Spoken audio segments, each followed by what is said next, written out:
Merci de nous retrouver sur Draft Télévision, une chaîne qui reste justement au centre de l'actualité. Alors, pour la petite histoire, nous étions d'abord à Kremlin, à l'espace rouge, où nous étions partis avec mes invités visiter ensemble.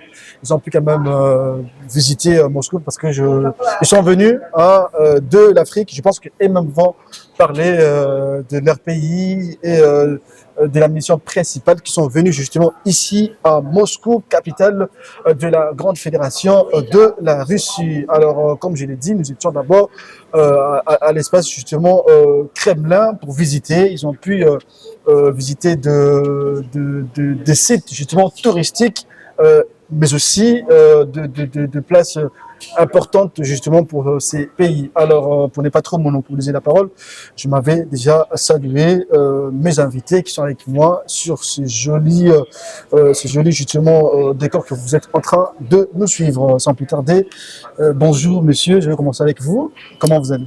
Bonjour, merci bien. Je me porte à merveille. Très bien. Est-ce que vous pouvez vous présenter pour que les gens qui nous suivent puissent au moins vous connaître un peu plus? Peut-être qu'il y a certaines personnes vous connaissent et certaines ne vous connaissent pas. Est-ce que vous pouvez vous présenter pour que les gens qui nous suivent vous connaissent d'une manière un peu générale? Merci beaucoup. Je suis Monsieur Marcel Tshipepele Tomba.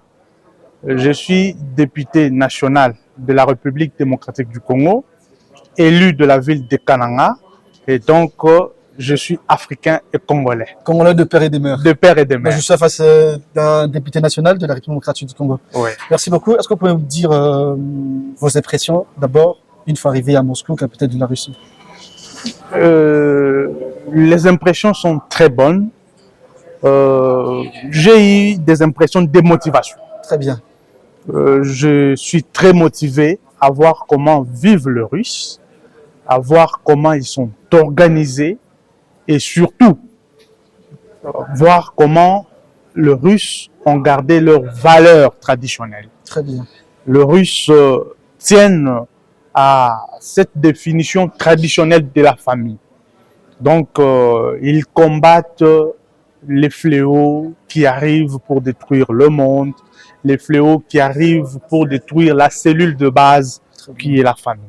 En parlant justement de la culture, parce que vous avez parlé que vous êtes congolais, Oui. comment vous comparez la culture congolaise et la culture russe? Est-ce que ça marche de pair? Est-ce que ça a un peu de trait de la manière dont vous voyez? Parce que vous êtes congolais, vous connaissez la culture congolaise, et vous êtes venu en Russie, vous avez pu quand même vu quelque chose en termes de la culture russe? Oui, je crois qu'il y a quand même des traits de ressemblance, puisque les Russes ont la même conception de la famille que nous, Africains. Bien qu'ils restent blancs, vous savez, le blanc, la famille reste la famille restreinte. Nous, en tant qu'Africains, c'est la famille élargie. Mais la conception reste la même presque que nous, les Congolais. Et c'est ce que j'ai beaucoup aimé.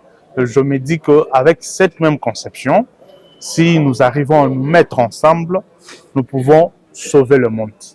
Sauver le monde puisque si nous nous laissons emporter par ce qui arrive, cette histoire, comme on dit chez nous, de deux fois, vous verrez que si on se laisse emporter, LGBT, voilà, on ne peut pas se laisser se faire emporter par cette histoire qui va quasiment faire disparaître la cellule de base qui est la famille. Donc c'est ce que j'ai aimé, je me dis, les riches sont des Congolais. Les Russes sont des Congolais. Voilà. Ça, c'est très important. Alors, on va également, je vous garde encore. Il est temps pour moi de prendre aussi notre frère qui est avec nous. Sans plus tarder, frère, bonjour, comment vous allez? Bonjour, je suis en super forme. Très bien. Est-ce que vous pouvez vous présenter aussi pour que les gens qui nous suivent vous connaissent? Je suis Dr Ladi Angotikala, député national élu de la ville de Kisangani, en République démocratique du Congo. Donc, je suis en face d'un élu de l'hémicycle en République démocratique du Congo. Exactement, le représentant du peuple, le représentant légitime du peuple congolais au Parlement de la RDC. Merci beaucoup, cher honorable. Je suis très honoré d'être avec vous sur ce plateau. Alors, rapidement, est-ce que vous pouvez nous parler un peu de votre visite en Russie? Comment avez-vous trouvé la ville de Moscou? Nous sommes invités par le parlementaire de pays de BRICS, la Russie, la Chine, l'Inde, le Brésil, la République sud-africaine, qui ont invité le parlementaire congolais à participer dans le premier forum sur la protection de valeurs culturelles, traditionnelles et spirituelles. C'est là que nous avions eu à travailler pendant 5 jours en séance de travail marathon pour voir comment est-ce que nous devons préserver notre identité, comment est-ce que nous devons préserver notre culture, comment est-ce que nous devons préserver, protéger et faire la promotion de nos valeurs traditionnelles.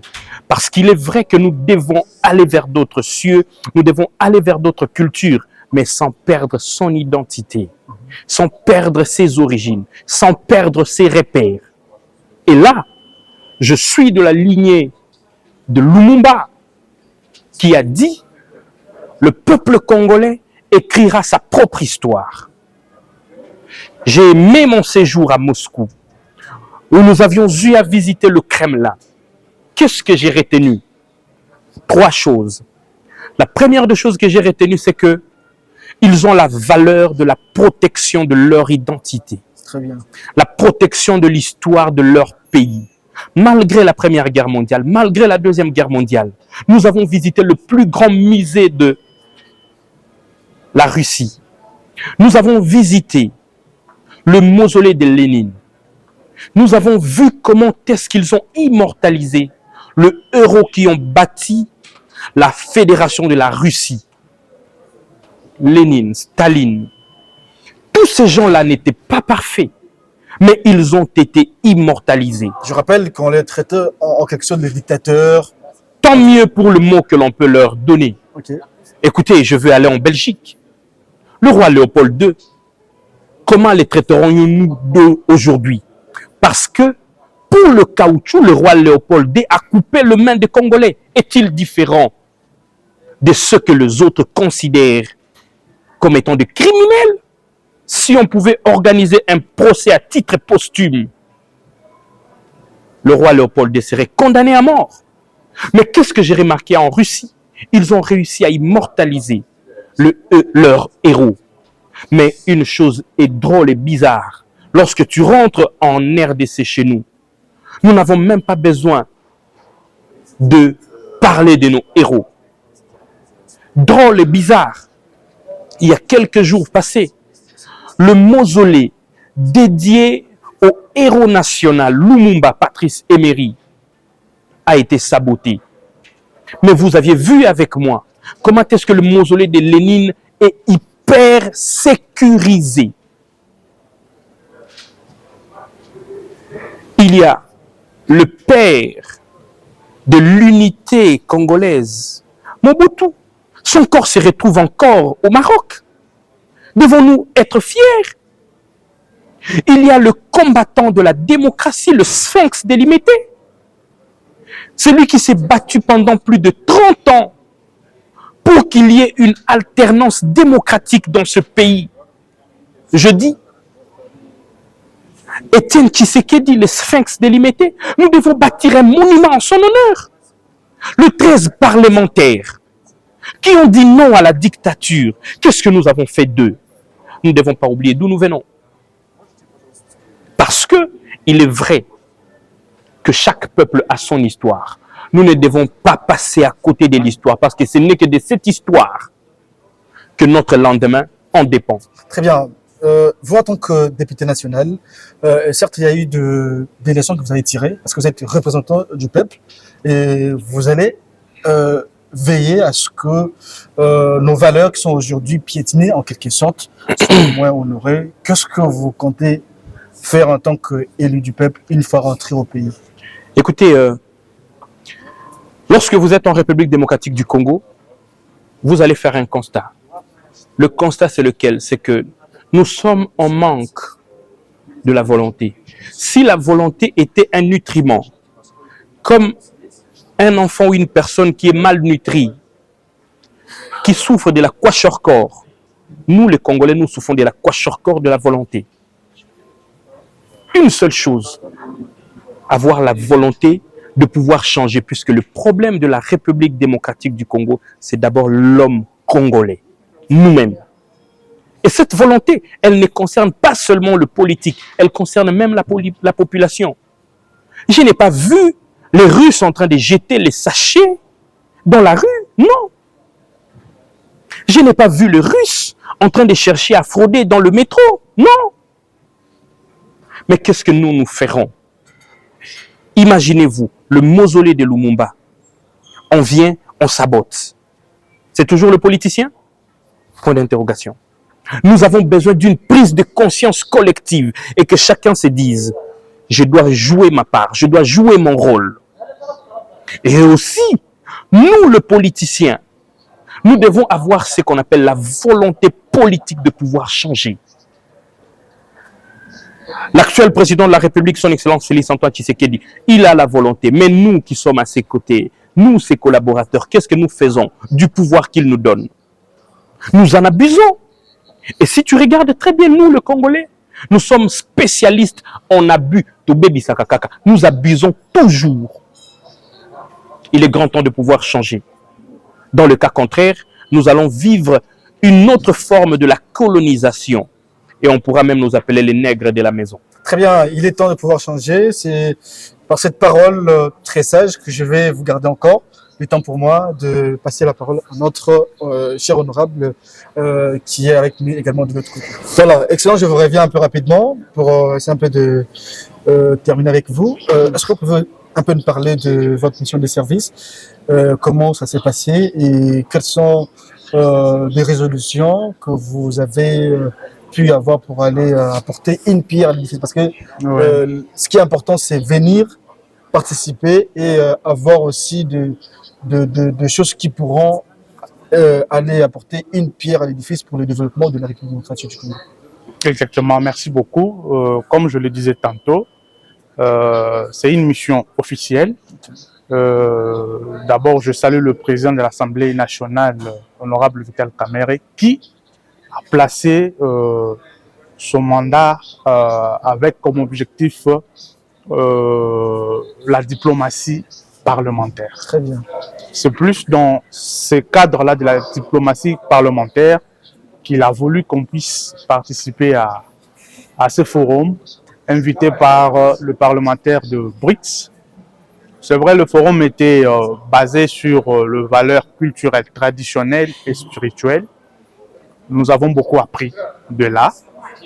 La plus grande chose que j'ai pu retenir, c'est qu'avec le parlementaire BRICS, s'il faut parler seulement de parlementaire de la Russie, nous avons appris qu'au-delà de la diplomatie parlementaire, nous pouvons associer la diplomatie religieuse. Très bien. Mettre la diplomatie parlementaire ensemble avec la diplomatie religieuse, nous pouvons arriver à faire beaucoup. Nous pouvons arriver à gagner la paix. Nous pouvons arriver à terminer la guerre que nous vivons à l'est du pays. Très bien. Puisque nous avons appris ensemble avec eux qu'au-dessus de tout, il y a Dieu. Très bien. Il n'y a aucun pouvoir que nous pouvons obtenir sans la volonté de Dieu. Il n'y a aucune guerre à laquelle vous pouvez mettre fin sans l'accompagnement de Dieu. Très bien. Donc c'est ce que nous, parlementaires congolais, nous devons aussi apprendre et mettre en application, associer la diplomatie religieuse à la diplomatie parlementaire. En parlant justement de la diplomatie religieuse, aujourd'hui, peut-être au Congo, nous parlons des églises qui prennent de certaines tendances dans la sphère politique aujourd'hui. Est-ce que ça vous interpelle pas aujourd'hui de voir des églises se mêler dans certaines tendances? Ce qui est à faire, nous devons associer toutes les églises. Très bien. Nous devons appeler toutes les églises autour de nous. Nous avons les kumbanguistes, nous avons les catholiques, nous avons le musulman, nous avons les églises des réveils. Très bien. Donc, je crois que chaque religion a son apport dans le développement de notre pays, puisque nous avons besoin des prières de toutes ces religions-là. Si tous nous avons comme Père Céleste le Dieu Tout-Puissant, je ne vois pas pourquoi est-ce que nous devons nous séparer. Puisqu'en évoquant la question de l'implication des églises dans la chose politique, je crois que ce n'est pas une mauvaise chose. Mais seulement, il devrait faire un effort de rester au milieu du village. Très bien. l'Église ne devrait pas avoir de parti pris. Que ce soit l'opposition, que ce soit ceux de la majorité, nous sommes tous fils et filles de l'Église. Très bien. L'Église devrait nous accueillir tous et nous orienter, nous donner le chemin de la lumière. Parfait. Voilà ce que je peux placer. Merci. Je crois que nous sommes arrivés à la fin avec vous. Oui. Un petit mot, surtout à vos élus, hein, plutôt à vos fiefs, aux électeurs qui vous ont voté, qui vous ont donné les mandats d'aller justement à l'hémicycle et les représenter, qui Oui. attendent également de voir des résolutions venant de votre part qui sont en train de vous suivre. Oui, un message aux élus. Je crois que nos collègues, lorsque nous serons de retour à Kinshasa, nous allons exaucer nos collègues à, si pas prendre une loi qui pourra faire de sorte que la tradition congolaise soit sauvegardée, notre culture soit sauvegardée pour barrer la route à ces fléaux qui arrivent. Je crois que déjà au niveau du ministère de la Justice, il y a des précautions qui sont en train d'être prises, mais nous devons prendre notre courage en main. Nous devons dire non à cette nouvelle définition de la famille. Il faut sauvegarder la famille traditionnelle. Il faut sauvegarder nos valeurs culturelles et spirituelles et mettre Dieu au centre de tout. Merci, cher honorable, d'être venu et d'avoir accepté notre invitation. Nous vous souhaitons bon retour au pays et nous vous souhaitons aussi un fructueux mandat pendant que vous êtes à l'hémicycle. Merci à vous. Voilà, Excellence, je reviens à vous pour essayer un peu de chuter avec vous complètement. Est-ce que vous pouvez me dire, avant de terminer avec vous, ce que vous avez pu retenir depuis votre séjour ici en Russie? J'ai retenu que la Russie que l'on voit dans le film, Très bien. la Russie que l'on entend à travers les réseaux sociaux est tout à fait différente de la Très bien. Russie que je palpais. Et tenez, tout le monde a un côté positif et un côté négatif. Ok. C'est que les Asiatiques disent le yin et le yang. J'ai compris que la Russie est un pays grand et un pays historique qui a participé dans l'histoire de l'humanité. J'ai compris que la Russie a un profond respect pour la République démocratique du Congo en ayant bâti toute une université au nom du héros national, Patrice Emery Lumumba. Et enfin, j'ai compris que l'on ne peut pas dissocier le spirituel du physique. Parce que si nous rentrons dans la Bible, au commencement, l'Esprit de Dieu planait au-dessus des eaux. La terre était informe et vide. Et Dieu dit que la lumière soit et la lumière fut. Les valeurs spirituelles congolaises doivent être mises en amont si nous pensons pouvoir aller de l'avant. Reconnaître l'apport des serviteurs de Dieu qui ont bâti l'Église chez nous. Je cite Kim Pavita, Patrice Emery Lumumba, Isidore Bakanja, Anouari Tenenga Peta, Simon Kimbangu. Qu'est-ce que nous avons fait de ces héros religieux? Parce qu'ils se sont battus pour l'évangile. Hier, nous avions eu à visiter